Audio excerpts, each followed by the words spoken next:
آج کے لوگ عجیب و غریب فلسفہ بیان کرتے ہیں، اور یار حاجی صاحب آ گئے ہیں، یار لڑکا آ گیا مسجد میں، یار اس کو نماز پڑھنے دو، اینی حدیثیں لے کے آ جاتے ہو، اس طرح پڑھو اس طرح، یار نماز تو پڑھ رہے، نماز تو پڑھ رہے، اس کو پڑھنے دو۔ ایمانداری سے بتلائیے گا، قربانی کے ایام میں کوئی حاجی صاحب ایک بکرا لے کے آئے، اس کا کان کٹا ہو، اس کا سینگ ٹوٹا ہوا ہو، وہ ٹانگ سے لنگڑا ہو، تو تم میں سے کون ایسا ایک بندہ جو کہے گا یار حاجی صاحب کو قربانی کرنے دو، چلو کر تو رہے ہیں؟ کوئی ایک بھی کہے گا؟ کیا کہو گے؟ عیب دار ہے قربانی، عیب دار ہے۔ خلاد بن رافع کی حدیث ہم بھول چکے، خلاد آئے، آگے نماز پڑھی، رسول اللہ صلی اللہ علیہ وسلم کو سلام کیا، رسول اللہ صلی اللہ علیہ وسلم نے سلام کا تو جواب دیا، لیکن ساتھ میں کیا کہا؟ ارجع فصلی فإنک لم تصلی، واپس لوٹ جائیے، آپ نے نماز نہیں پڑھی۔ پھر پڑھی، پھر آئے، پھر سلام کیا، جواب دیا، کہا ارجع فصلی فإنک لم تصلی، آپ نے نماز کوئی نہیں پڑھی۔ 3 دفعہ ایسا ہو گیا، بعض روایات میں اور بھی الفاظ ہیں، اللہ آگے کہنے لگے اے اللہ کے رسول مجھے آتی ہی ایسے، میں نے پڑھتا ہی ایسے ہوں، مجھے آتی ہی ایسے ہے۔ رسول اللہ صلی اللہ علیہ وسلم نے کہا چلو پڑھتے ہو تو پڑھتے چلے جاؤ، چلو حاجی صاحب نماز تو پڑھنا شروع ہو گیا حج کے بعد، مولوی صاحب صوفی صاحب نماز تو پڑھنے دو۔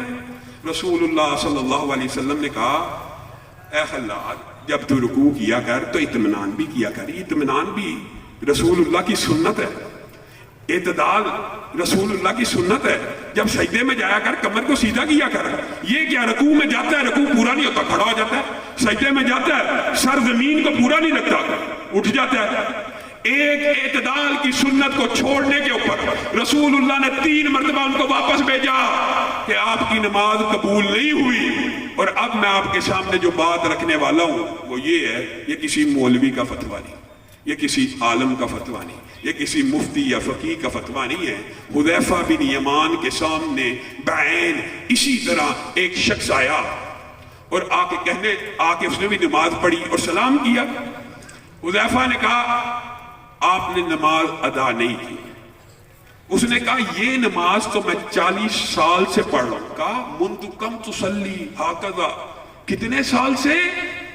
کہا 40 سال سے۔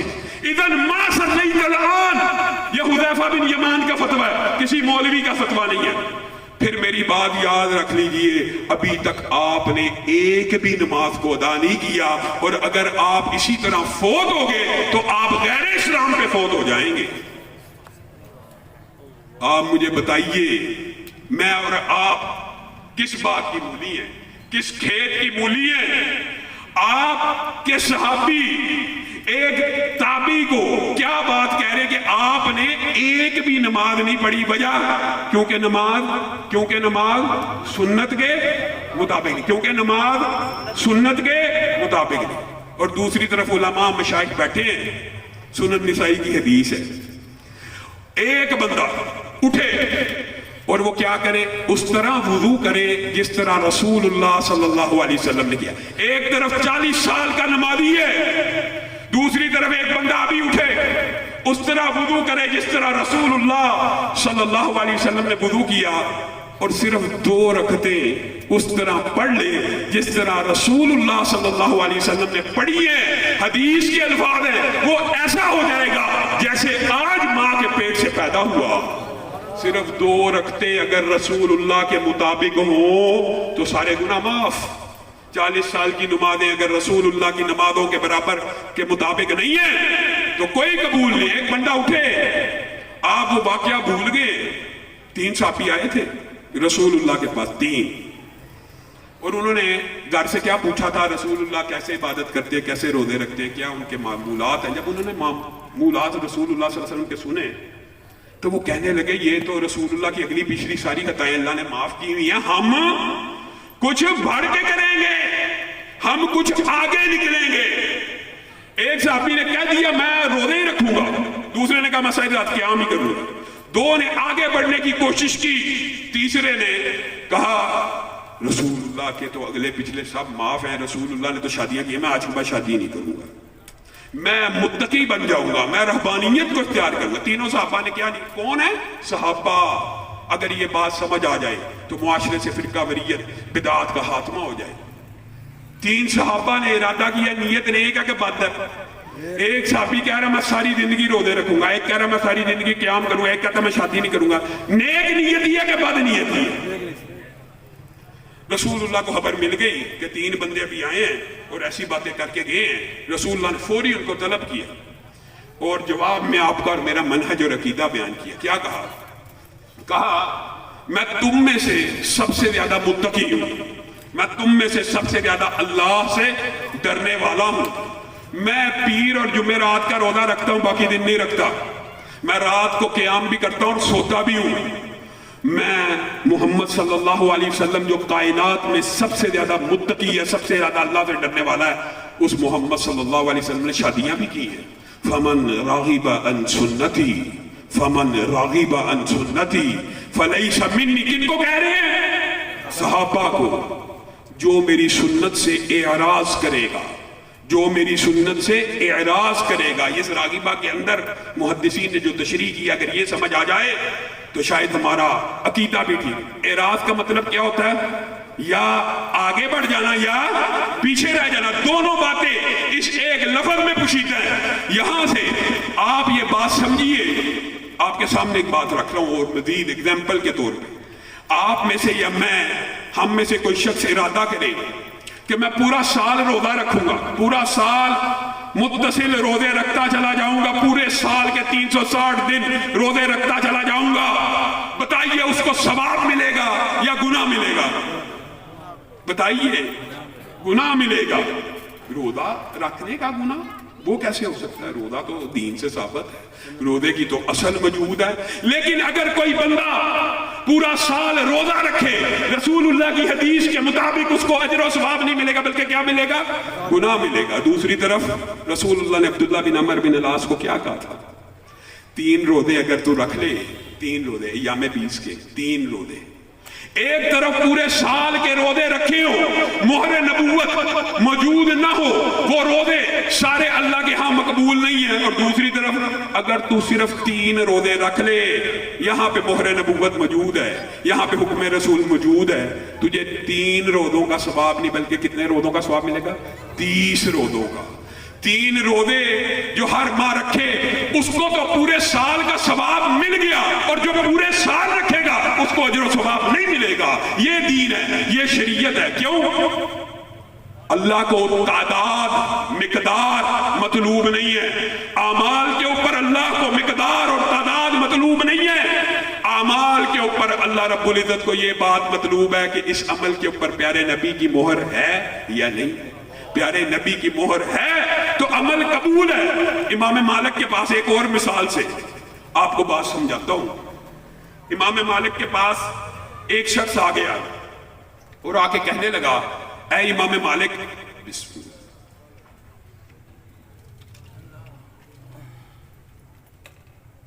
میں مسجد النبوی سے احرام کی تلبیہ پکارنا چاہتا ہوں.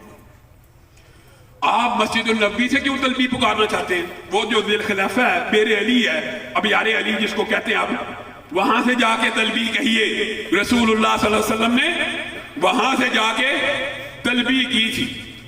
اچھا جی, میں امام مالک آپ کو ایک بات بتاتا ہوں. ہاں جی, کیا بات ہے؟ یہ جو مسجد النبوی ہے اس میں روزہ تم میرے یادیں جنہ ہے. ادھر ایک نماز کا ثواب 1000 نماز کے برابر ہے. یہ آخری نبی کی آخری مسجد ہے.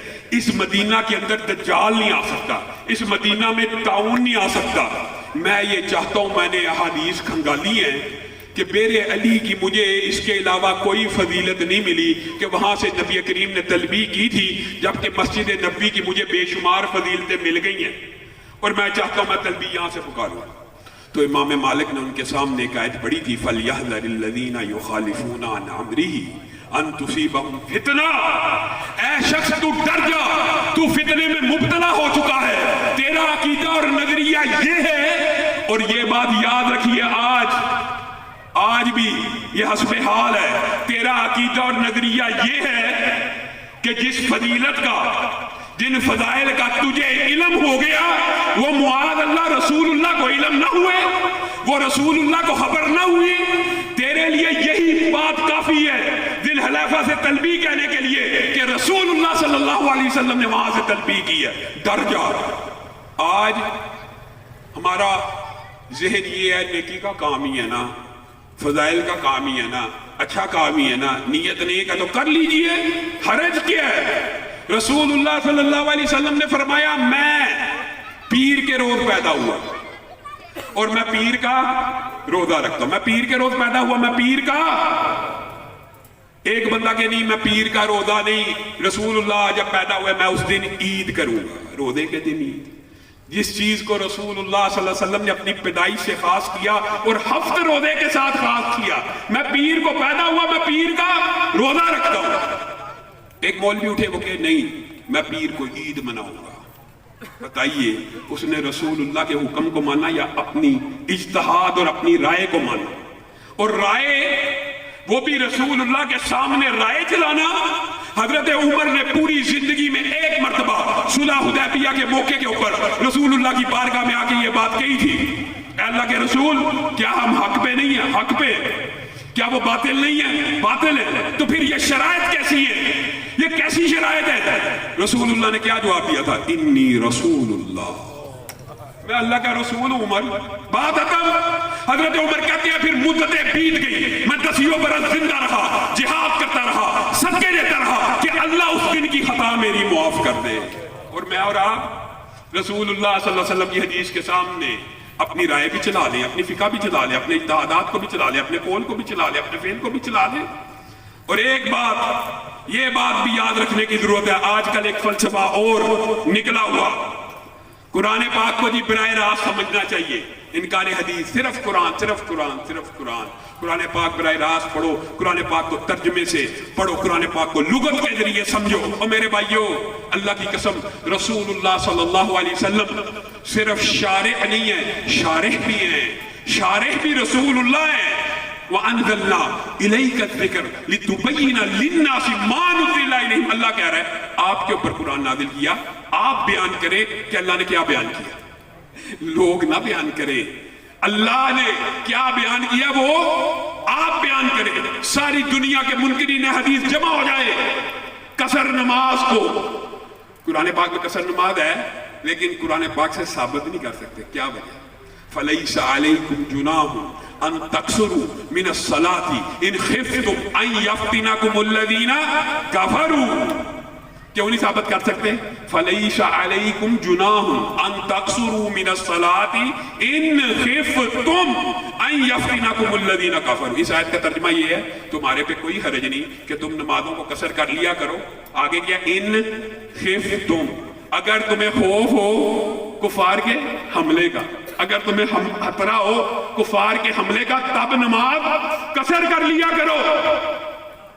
اب یہ تو قرآن پاک میں قید لگائی ہوئی ہے، کفار کے حملے کا خطرہ ہو تو نماز قصر کرنی ہے۔ آپ اور میں کیوں قصر کریں؟ کسی منکرین حدیث سے پوچھ لیجئے کہ آپ قصر کس بنیاد پہ کرتے ہیں۔ اور آپ کو حیران کن بات بتاؤں، یعلا بن امیہ کا بعض روایات میں یہ لفظ آتا ہے کہ وہ ایک دن حضرت عمر کے پاس آگئے اور آ کے کہنے لگے عمر اب آرڈیننس جاری کیجیے۔ عمر نے کہا کیا آرڈیننس؟ یہ قرآن کی جو آیت ہے نا یہ کفار کے حملے کے ساتھ خاص تھی، اب آرڈیننس جاری کیجیے، نماز قصر ختم ہو گئی، ابھی ہمیں کفار کے حملے کا خطرہ نہیں ہے۔ تو حضرت عمر کا چہرے کے اوپر مسکراہٹ، حضرت عمر کہنے لگے عجبت مما عجبت، عجبت مما عجبت، اے یعلا بن امیہ میں تجھے کیا بیان کروں، اسی آیت کے بارے میں مجھے بھی تعجب پڑ گیا تھا اور میں رسول اللہ صلی اللہ علیہ وسلم کی بارگاہ میں پیش ہو گیا تھا، اے اللہ کے رسول اب تو کفار کے حملے کا خطرہ ٹل گیا ہے، اب یہ قصر نماز کیوں ہے؟ تو رسول اللہ کی چہرے کے حد و حال بگڑ گئے تھے اور بدل گئے تھے، تیور بدلے۔ رسول اللہ صلی اللہ علیہ وسلم نے کہا یہ اللہ نے صدقہ دیا اور میں محمد صلی اللہ علیہ وسلم اس صدقے کو امت میں جاری رکھنا چاہتا ہوں۔ بتائیے رسول اللہ جو قرآن پاک کی آیت کی تشریح کریں گے، حضرت عمر کے بارے میں محدث ہیں، محدث جن کے زبان سے حق کے علاوہ کچھ نہیں نکلتا، جن کے فضائل ہیں، جن کی عام امتی کی خواب تو حجت نہیں ہے لیکن رسول اللہ کی خواب تو حجت ہے نا۔ رسول اللہ نے خواب میں دیکھا تھا عمر کو لمبی قمیض، اور تعبیر کیا کی؟ تعبیر بھی رسول اللہ نے کر دی، دین کا علم ہے، دین کا علم۔ وہ عمر بھی اگر قرآن پاک کو براہ راست سمجھنے کی کوشش کرتا ہے تو خطا کا امکان ہے. اور صرف ایک بات نہیں ہے, یہ آیتیں متعدد ہیں. حضرت عدی بن حاتم کے بارے میں آپ جانتے ہیں کہ جس وقت یہ آیت نازل ہوئی, کلوا واشربوا حتی یتبین لکم الخیط الابیض من الخیط الاسود, حیران کن بات ہے. غامدی صاحب ذرا غور کریں, لغت کے ذریعے قرآن پاک کو سمجھیں گے. صحابی بھی لغت کے ذریعے رسول اللہ کی حدیث کے بغیر, تشریح کے بغیر اگر سمجھنے کی کوشش کرتا ہے تو کیا مغالطہ پڑ سکتا ہے. عدی بن حاتم نے اپنے سرانے کے اوپر 2 داغے رکھے, ایک سفید داغا اور ایک کالا داغا, اور دیکھنے لگے, کھاتے پیتے رہے. جب روشنی پڑ گئی, جب کالا الگ ہو گیا سفید الگ ہو گیا, تب تک کھاتے پیتے رہے. اگلے دن رسول اللہ صلی اللہ علیہ وسلم کی بارگاہ میں پیش ہوئے, رسول اللہ بھی مسکرانا شروع ہوئے. اے عدی تو نے قرآن پاک کو کیا سمجھا؟ اور یہ سفید اور کالے داغے سے مراد اصلی سفید اور کالا داغا نہیں تھا, ایک صبح کی سفیدی تھی, ایک رات کی تاریکی تھی. اس سے مراد یہ تھی. اگر براہ راست حدیث کے بغیر قرآن پاک کو بھی سمجھنے کی کوشش کرو گے, الذین آمنوا ولم یلبسوا ایمانہم بظلم اولئک لہم الامن وہم مہتدون. صحابہ کو یہ آیت بڑی چوبی اور آگے کہنے لگے, اللہ کے رسول اتنی سخت آیت کہ جو بندہ اپنے جانوں کے اوپر ظلم نہ کرے. یہ کیسے ہو سکتا ہے؟ ظلم تو ہر بندہ کرتا ہے, یہ ممکن نہیں ہے گناہ نہ ہو. کہیں نہ کہیں ظلم تو ہو جاتا ہے, کمی کوتاہی ہو جاتی. صرف جنت اسی کے لیے, صرف امن اسی کے لیے, صرف ہدایت اسی کے لیے جو ظلم نہ کرے. رسول اللہ صلی اللہ علیہ وسلم مسکرانا شروع کیا. پہلے تو ایک صحابی کا فہم تھا نا, یہاں پہ صحابہ کٹھے آئے. تم نے قرآن پاک کو کیا سمجھا؟ اس سے مراد یہ نہیں ہے ان الشرک لظلم عظیم, اس سے مراد شرک ہے کہ شرک کی آمیزش ایمان میں نہیں ہونی چاہیے. آگے آئیے, من یعمل سوءا یجزا بہ, یہ مغالطہ حضرت ابو بکر کو لگا. آگے اللہ کے رسول کی بارگاہ میں اور صحابہ کو بھی اس آیت کے بارے میں بھی بڑا شدید لگی. اللہ کے رسول, جو بندہ عمل کرے گا برا اس کو اس کا بدلہ یقینی اور لازمی طور پہ ملے گا. رسول اللہ صلی اللہ علیہ وسلم مسکرانا شروع ہو گیا. ابو بکر, آپ نے قرآن پاک کو کیا سمجھا؟ الست تمرض الست تحزن, کیا تجھے بیماری نہیں لگتی؟ کیا تجھے غم نہیں لگتا؟ کیا تجھے مصیبت نہیں آتی؟ جب بھی کوئی مصیبت آتی ہے گناہ مٹ جاتے ہیں, ضروری نہیں بدلا ہو. جب بھی بندہ استغفار کرتا ہے گناہ مٹ جاتے ہیں. گویا آپ کے سامنے یہ بات رکھنے کا مقصد یہ ہے کہ دین کس چیز کا نام ہے؟ رسول اللہ صلی اللہ علیہ وسلم کے قول کا, فعل کا, عمل کا. حتیٰ کہ قرآن پاک کی تشریح بھی کس کی قبول ہوگی؟ رسول اللہ صلی اللہ علیہ وسلم کی. اور آج کل ایک فلسفہ تحقیق کے اس حوالے سے ایک بات کر کے میں اپنی بات کے اختتام کی طرف بڑھوں گا. رسول اللہ صلی اللہ علیہ وسلم نے 3 جرنیل صحابہ کو کہا, انطلقوا حتی تأتوا روضۃ خاخ, یہاں سے چلو اور روضہ خاخ نامی وادی میں جب پہنچو گے تو وہاں پہ ایک عورت ہوگی, ماہا کتاب, اس کے پاس ایک رسالہ ہے, وہ پکڑ لانا, خط ہے. یہ تینوں علی, مقداد چلے گئے. زبیر جرنیل صاحب جب وادی خاک میں پہنچے, وہ عورت وہاں پہ موجود تھی. کجاوا بھی موجود ہے, اونٹ بھی موجود ہے, عورت بھی موجود ہے. انہوں نے اچھی طرح سامان کی تلاشی لی, عورت کی تلاشی لی, خط نہ ملا, خط نہ ملا. اب کسی عام بادشاہ کے نمائندے ہوتے یا قاصد ہوتے تو وہ بادشاہ کو کیا کہتے کہ آپ کو جو اطلاع ملی ہے وہ غلط ہے, آپ کو جو اطلاع ملی ہے وہ غلط ہے. اور عورت کے پاس کوئی لیٹر نہیں ہے. یہاں پہ صحابہ نے آپ کا اور میرا منہج بیان کیا. عورت نے کہا آپ کو اطلاع ملی جائے, میرے پاس خط ہے, میرے پاس کوئی خط نہیں ہے, میرے پاس کوئی خط نہیں ہے. آگے میں صحابہ کا میں مفہوماً آپ کے سامنے رکھ رہا ہوں, جو جواب ہے وہ یہ ہے کہ تحقیق تو کہتی ہے, تفتیش تو کہتی ہے کہ خط تیرے پاس نہیں. آج کل یہی فلسفہ ہے نا, یہ جی سائنسی تحقیق کے مطابق یہ بات پوری نہیں اترتی. یہ بات تحقیق تو کہتی ہے خط تیرے پاس نہیں, تفتیش اور تلاشی بھی کہتی ہے خط تیرے پاس نہیں, لیکن ہمارا ایمان کہتا ہے خط تیرے پاس ہے, نکال دے. لَتُخْرِجِنَّ الْكِتَابَ أَوْ لَنُلْقِيَنَّ الثِّيَابَ, اگر تو نے خط نہ نکالا خط ہم تجھے برہنہ کر کے, ہم تجھے ننگا کر کے تلاشی لیں گے اور پھر تجھے خط دینا پڑے گا. اور عورت نے ایسا چکما دیا ہوا تھا کہ اگر وہ برہنہ تلاشی بھی لیتے تو خط نہ ملتا. لیکن عورت کو سمجھ آ گئی یہ کسی عام بادشاہ کے بھیجے ہوئے نہیں ہے, ان کا ایمان ہے خط میرے پاس ہے. آرام سے بالوں کی چوٹی کے اندر ایک طے کی ہوئی پرچی نکالی اور صحابہ کو تھما دی. رسول اللہ کی کوئی بات, رسول اللہ کی کوئی حدیث ممکن نہیں ہے کہ وہ حجت نہ ہو، دلیل نہ ہو. لیکن میرے بھائیو آخر میں ایک بات میں آپ سے بھی کہنا چاہتا ہوں. ہم نے عقیدہ تو یہ بنا لیا، فلسفہ تو یہ بنا لیا کہ ہم اہل حدیث ہیں، ہمارا منہج سلیم ہے، اور ہے فخر ہونا چاہیے، اس بات کے اوپر فخر بھی ہونا چاہیے. لیکن ہم نے رسول اللہ صلی اللہ علیہ وسلم کو امام تو مان لیا، لیکن ماننا کس کا؟ صرف مسجد کا. ہم نے رسول اللہ کو امام تو ماننا ہے، لیکن کس کا؟ صرف مسجد کا. رسول اللہ صلی اللہ علیہ وسلم آج اہل توحید کی نظر میں بھی، اہل حدیث کی نظر میں بھی، اور اہل سنت کی نظر میں بھی مسجد کے تو امام ہیں، لیکن بازار کے امام نہیں ہیں. مسجد کے تو امام ہیں، ریاست کے امام نہیں ہیں. مسجد کو تو امام ہے، سیاست کے امام نہیں ہیں. مسجد کو تو امام ہے، لیکن عدالت کے امام نہیں ہیں. میرے بھائیو رسول اللہ صلی اللہ علیہ وسلم کی جیسے دیگر احادیث ہیں، یہ بھی منہجی احادیث ہے. کیا بنی اسرائیل کے انبیاء کے سیاسی وارث کون ہوا کرتے تھے؟ نبی ہوا کرتے تھے. علماء کو حدیث پتہ ہے، آپ کو بھی پتہ ہونا چاہیے. ایک نبی جاتا، دوسرا نبی اس نبی کا سیاسی وارث بن جاتا. رسول اللہ صلی اللہ علیہ وسلم نے اس کے ساتھ ایک بات بیان کی، بنی اسرائیل کے اندر نبی دوسرے نبی کے سیاسی وارث بن جاتا، لیکن میری امت میں نبی نہیں آئے گا. میری امت میں نبی نہیں آئے گا، لیکن میری امت میں علماء آئیں گے. میری امت میں علماء آئیں گے اور وہ میرے وارث ہوں گے. اب مجھے ایک بات بتلائیے، آپ نے اس علماء کی وراثت کو صرف منبر رسول تک محدود کر دیا. آپ کا فلسفہ کہاں گیا؟ آپ سے زیادہ گلا، اولا لکا فاولا، آپ سے زیادہ گلا. آپ تو منہج سلیم کا دعویٰ کرنے والے ہیں. رسول اللہ کے منبر کے وارث تو علماء ہیں، منبر رسول کے وارث تو علماء ہیں، لیکن تخت رسول کا وارث کوئی چور ہونا چاہیے، کوئی لٹیرا ہونا چاہیے، کوئی وڈیرا اور جگیردار ہونا چاہیے. افسوس ہے، پھر ہم نام کے لیے، پھر ہم نے اپنی مرضی کا دین چن لیا. ہم نے رسول اللہ صلی اللہ علیہ وسلم کی بات مسجد میں تو مان لی، ریاست اور سیاست میں نہیں مانی. مسجد کا امام آپ کا اور میرا کیا عقیدہ، کیا فلسفہ ہے؟ عجیب و غریب.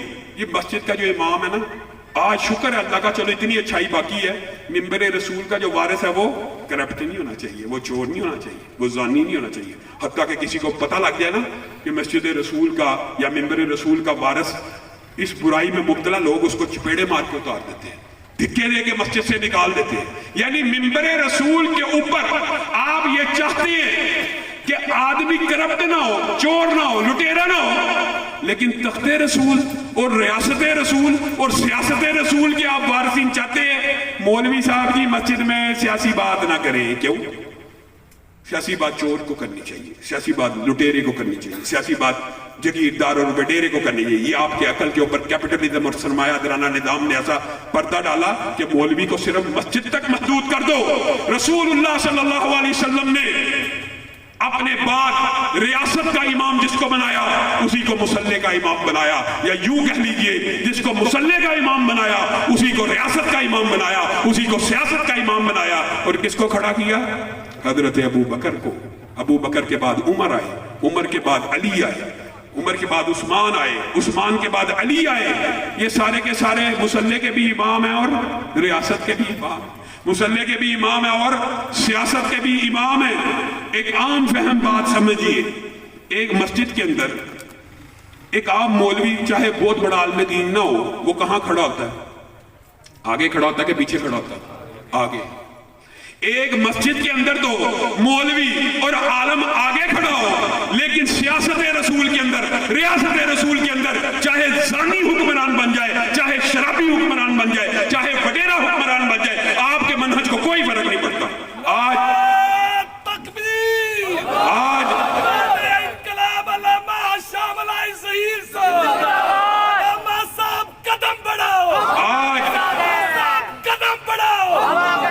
ضرورت اس بات کی، اگر آپ منہج میں سچے ہیں تو آئیے نون لیگ کو چھوڑ کر، پی ٹی آئی کو چھوڑ کر اسلام پسندوں کا اور دینی جماعتوں کا ساتھ دے دیجئے. 75 سال گزر گئے ہیں، کس کی باری نہیں آئی؟ نون لیگ کی باری آ گئی، پی ٹی آئی کی باری آ گئی، پیپل پارٹی کی باری آ گئی. وہی دیری نہ بیماری، وہی نامحکمی دل کی، علاج اس کا وہی آب نشاط انگیز ہے ذاکی۔ اللہ کی قسم پاکستان کے حالات بھی تب بدلیں گے جب آپ کے دماغوں سے یہ فلسفہ نکل جائے گا۔ اور آج آپ سب مجرم ہیں کس بات کے؟ ٹرانسجنڈر ایکٹ پیش ہوا، ایمانداری سے بتائیے جتنے بھی بیٹھے ہیں ان میں سے شاید گنتی کے 2 یا 4 لوگ ہوں جنہوں نے دینی جماعتوں کو ووٹ ڈالا ہوگا، باقی ماشاءاللہ سارے نون لیگی اور پی ٹی آئی کے لوگ نظر آ رہے ہیں، شاید کوئی ایک آدھا پیپل پارٹی کا بھی ہو۔ آپ نے 3 جماعتوں کو ووٹ ڈالا، یا نون لیگ کو ڈالا ہے، یا پی ٹی آئی کو ڈالا ہے، یا پیپل پارٹی کو ڈالا ہے۔ ایاز صادق نے اس ٹرانسجنڈر بل کو پیش کیا، شیری مداری اس کی سپوکس پرسن، نوید قمر اس کو پیش کرنے والا اسمبلی کے اندر۔ بتائیے یہ جو ووٹ آپ نے دیے ان سیکولر اور لبرل پارٹیز کو، آج انہوں نے ہم جنس پرستی کا جو بل پاس کیا، اس گناہ میں آپ شامل ہیں کہ نہیں ہیں؟ سارے علماء سے جائیے، میرا فتویٰ نہیں ہے، پاکستان کے کسی بھی مسلک کے کسی بھی عالم سے فتویٰ لے لیجئے، آپ سب مجرم ہیں۔ اور اس جرم کی تلافی کیسے ہوگی؟ آپ کو کھڑا ہونا پڑے گا، آپ کو ہماری آواز پہ لبیک کہنا ہوگا۔ یہ ضروری نہیں ہے کہ ہم اسمبلیوں میں موجود ہوں تو ٹرانسجنڈر بل کو روکیں گے۔ اللہ کے فضل و کرم سے اگر آپ میرا ساتھ دیں تو ہم چوکوں میں، چراہوں میں اس بل کے علاوہ ایسا احتجاج کریں گے، یہ پاکستان کی پارلیمنٹ کے اندر سے منظور نہیں ہو سکتا۔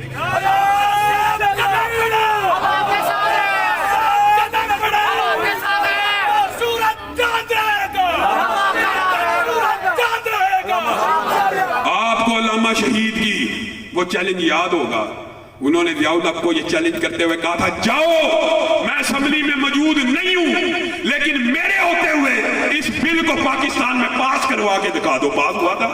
نہیں تھا۔ آپ کی طاقت سے، آپ کی قوت سے، عوام ایک قوت ہوتی ہے، عوام ایک طاقت ہوتی ہے۔ عوام کو بھیڑ بکریوں کی طرح سیکولر پارٹیوں میں بھونک دینا اور سیکولر پارٹیوں کے تندور میں جھونک دینا۔ اب بھائیو چند، اب اللہ کا شکر ہے، میں تو یہ سوچتا ہوں اس دور میں ہماری تعداد کتنی کم تھی، پھر بھی علامہ شہید نے کیسی تحریک چلائی، آپ کو بیدار کر کے رکھ دیا۔ آج ہم کروڑوں میں ہیں، آج ہم کروڑوں میں، نام کے، صرف نام کے کروڑوں میں ہیں، کروڑوں میں ہیں۔ پورے پاکستان میں ایک حلقہ انتخاب ایسا نہیں ہے جہاں سے آپ اپنی جماعت کی بنیاد کے اوپر یا اپنے مسلک کی بنیاد کے اوپر سیٹ حاصل کر سکیں، ایک بھی نہیں ہے۔ اور یہ تو میں نے بہت بڑی بات کی، ایک پی پی بھی نہیں ہے، اور یہ بھی بڑی بات کی، آپ ایک یونین کونسل کا الیکشن بھی اپنے بل بوتے پہ نہیں جیت سکتے، کیونکہ آپ کی ذہن سازی نہیں ہوئی۔ جب بھی کوئی کھڑا ہوگا نون لیگ کو ووٹ دے گا، پی ٹی آئی کو ووٹ دے گا۔ آئیے دینی جماعتوں کے ساتھ، اسلامی تحریکوں کے ساتھ کھڑے ہو جائیے۔ اگر آپ منہج میں سچے ہیں، اگر آپ اپنے مسلک کے صحیح وفادار ہیں تو چھوڑ دیجئے جی تحریک دفاع اسلام و پاکستان کی جماعت کو توڑنے کے لیے۔ اللہ کی قسم کھا کے کہتا ہوں، تحریک دفاع اسلام و پاکستان کسی جماعت کے خلاف نہیں بنی، کسی جماعت کو توڑنے کے لیے نہیں بنی، بلکہ جماعت کو وہ لاکھوں نوجوانوں کی افرادی قوت مہیا کرنے کے لیے بنی ہے کہ جن کے بل بوتے کے اوپر ہم پاکستان کے اندر دفاع حتم نبوت کے نعرے لگائیں گے، حرمت رسول کے دفاع کے نعرے لگائیں گے، غیر اسلامی بلوں کے خلاف سڑکوں پہ، چوکوں میں اور چراہوں میں نکلیں گے۔ کب نکلیں گے؟ یہ سارے افراد جب جماعتوں سے وابستہ ہو جائیں، بڑی بڑی جماعتیں بھی ہوں، ان کے ساتھ وابستگان کتنے ہیں؟ ہمیں ہیں کروڑ میں نا، جماعت کے ساتھ کتنے ہیں؟ 1 لاکھ بھی نہیں۔ کیوں؟ تربیت نہیں ہے۔ پی ٹی آئی کے اندر ہے، نون لیگ کے اندر ہے۔ یہ تحریک دفاع اسلام و پاکستان آپ کو نون لیگ اور پی ٹی آئی اور پیپل پارٹی کے جہنم سے نکالنے کے لیے، آپ کو اپنا پلیٹ فارم دینے کے لیے آئی ہے۔ مذہبی جماعتوں کا اتحاد ہو تب بھی، نہ ہو تب بھی آپ رکنیت سازی کے اندر حصہ لیں۔ اللہ کے فضل و کرم سے اگر آپ لوگ میرا ساتھ دیں گے، اور یہ انشاءاللہ وقت کی بھی آواز ہے، اور میرے لیے مرکزی جمعیت، میں خود اس کا عہدیدار بڑی محترم ہے، میرے لیے جماعت الدعوہ بھی بڑی محترم ہے، میرے لیے عالمی بھی، میرے لیے ہر اہل حدیث میری آنکھ کا تارا ہے، اور ہر اہل اسلام میرے دل میں بستا ہے جس کے اندر اسلام کی درد ہے۔ حریت فکر اور بیداری کی اس تحریک کا ساتھ دے دیجیے۔ آپ کو چند ماہ نہیں گزریں گے، کچھ دیر نہیں گزرے گی، اگر بکھرے ہوئے ذرات ہیں تو مل جائیں کہ صحرا نظر آئے، بکھرے ہوئے قطرات ہیں تو مل جائیں کہ دریا نظر آئے، اور پھر یہ جب دریا جھوم کے اٹھیں گے تو تنکوں سے نہ ٹالے جائیں گے۔ کبھی سیلاب کے آگے بھی بند باندھا جا سکتا ہے، کبھی طوفانوں کو بھی کوئی روک سکتا ہے، لیکن یہ کام آپ لوگوں کے تعاون سے اور آپ لوگوں کے ساتھ دینے سے ہوگا. میں آپ سے یہ وعدہ لینا چاہتا ہوں کہ ٹرانسجینڈر ایکٹ کے خلاف، حرمت رسول کے لیے، دفاع صحابہ کے لیے، دفاع شعائر اللہ کے لیے اگر ہم آپ کو بحال دیں گے، آپ نکلنے کے لیے تیار ہیں؟ یہ زمین جب تلک نہ لیں گے ہم، اس سے اٹھتے رہیں گے یوں ہی غم، اور روٹی کپڑا مکان ہم دیں گے، اہل محنت کو شام ہم دیں گے، اہل محنت کو شان ہم دیں گے، اس خدا کو مٹائیں گے ہم ہی، فصل کل لے کے آئیں گے ہم ہی، اور حکمراں ہو گئے کمینے لوگ، خاک میں مل گئے نگینے لوگ. راہزنوں نے راہزنی کی ہے، لیکن ایمانداری سے بتائیے راہبروں نے بھی کیا کوئی کمی کی ہے؟ آپ سب مل جائیے، خون دل دے کے نکاریں گے روح برگ گلاب. ہم نے گلشن کے تحفظ کی قسم کھائی ہے. وآخر دعوانا ان الحمدللہ. اسلام کا بے پاک سپاہی، سرفراز سرفراز سرفراز سرفراز، یوتھ فورس یوتھ فورس. جزاک اللہ خیرہ.